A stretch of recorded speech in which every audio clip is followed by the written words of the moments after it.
with it.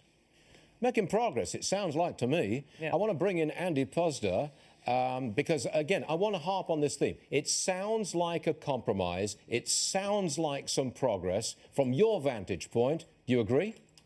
Absolutely. Look, Stuart, this really isn't as bad as people are making it sound. What we need to do is reinstill, we need to re-add competition back to the system. This bill does it in 3 ways. The new bill will do it 3 ways. One is it gives people money through the tax credits, which means that they'll have cash to buy insurance. Insurance companies will want to compete for that cash. Ted Cruz's amendment and Mike Lee's amendment allows insurance companies to hone their plans so they're things people actually want to buy, and the extra $70 billion will protect people with pre-existing conditions from seeing their premiums excel. And lastly, you've got health savings accounts, which they're going to double the amount you can contribute and allow you to pay your insurance premiums and other non-covered expenses out of those accounts. So individuals will be looking for the best prices on products, insurance companies will be offering them, and people will have the cash to pay for them. So this is actually a very good bill. I'm not disappointed with it at all. I cannot see that if push comes to shove at the moment of the vote, I just can't see the Republicans in the Senate saying, no, we don't want this, we're not going to have. I just, honestly, Andy, I can't see that happening when push comes to shove.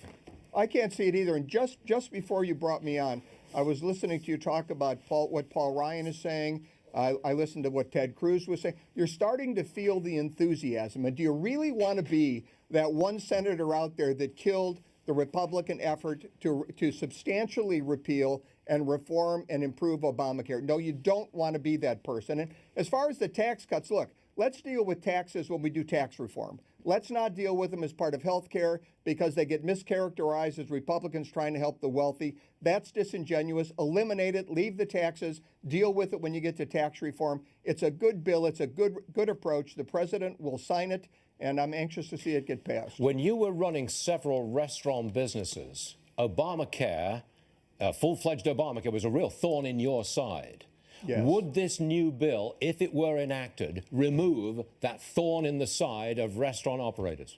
Absolutely. The employer mandate goes away. And it'll really help working Americans. You know, you've talked earlier about the number of people that are working 2 jobs. That's because there were, under Obamacare and with GDP growth so low, you've got so many part-time jobs. It was very, very difficult for people to make a living by having just one job. Now, since the beginning of the year, with regulatory reform, by the way, we have about 1 million more people working full-time, 400,000 fewer people working part-time. That didn't happen last year under President Obama. We've got about 600,000 more people working, and they're working full-time jobs. That's a huge difference just from regulatory reform. If we can now amend Obamacare, we can substantially repeal it and replace it, and we can do tax reform, you're going to see job growth like we haven't seen in this country since the 80s or the 90s.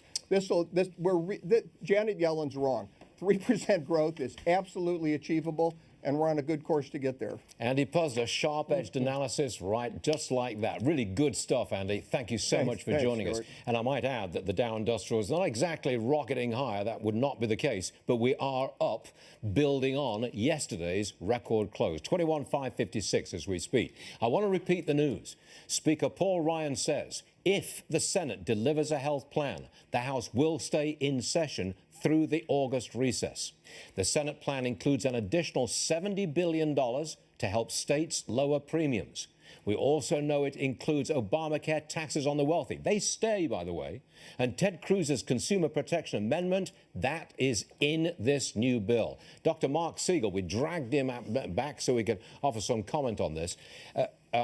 He'll be joining us in a second. I want to talk about the funding for opioid addiction. I'm not sure treatment works, and I'll ask him about that, but it's in the new bill. We'll be back. Good stuff.